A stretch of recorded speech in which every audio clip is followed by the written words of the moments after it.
ఆపాలని ప్రయత్నం చేస్తున్నట్ట అదే ఫోటోలు అదే వీడియోలు పెట్టేసి మీరు అదే అంశాన్ని చూపిస్తే ఇండైరెక్ట్ గా మనం పోలవరం బనకచెర్లకు సపోర్ట్ చేస్తున్నామా ముఖ్యమంత్రి గారు కాంగ్రెస్ పార్టీ ఒకసారి ఆలోచించుకోవాలి. కాబట్టి ఇవన్నీ దృష్టిలో పెట్టుకునే బీఆర్ఎస్ పార్టీ తెలంగాణ రాష్ట్ర సాధన కోసమే పుట్టి తెలంగాణ సాధించి 10 ఏళ్లు బంగారు తెలంగాణగా చేసినటువంటి పార్టీ కేసీఆర్ గారు దూరదృష్టితో ఖచ్చితంగా కూడా దీన్ని ఆపే ప్రయత్నం చేస్తాం.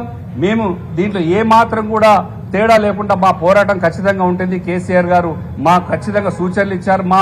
మా బీఆర్ఎస్ పార్టీ 4 ఎంపీలను మాత్రం పార్లమెంట్లో కూడా మేము కొట్లాడతాం. దాన్ని ఖచ్చితంగా ఆపే ప్రయత్నం చేస్తాం.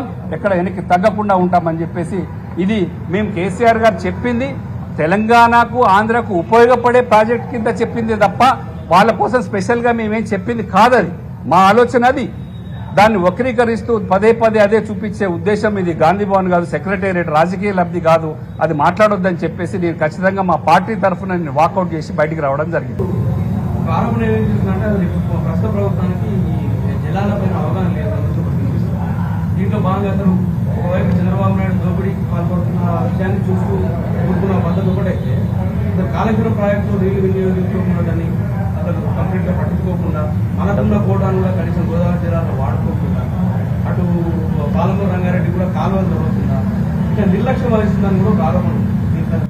దానికి మీరు చెప్పింది మీరు ఒక్కసారి ఆలోచించండి సార్, ఆలోచించండి అన్న. 2023 అసెంబ్లీ ఎలక్షన్ కు ముందే కాళేశ్వరంలో 2 చిన్న పియర్స్ కుంగిపోతే ఇప్పటి వరకు దాన్ని రిపేర్ చేయకుండా మా పార్టీ మీద నెపం నెట్టి దాన్ని ఏం వాడుకోకుండా నీళ్ళని కిందికి రిలీజ్ చేసుకుంటూ పోతున్నారంటేనే ఏ ఉద్దేశంతో ఉన్నదో పార్టీ ప్రభుత్వం ఏ ఉద్దేశంతో ఉన్నదో దాన్ని అర్థం చేసుకోవాలి.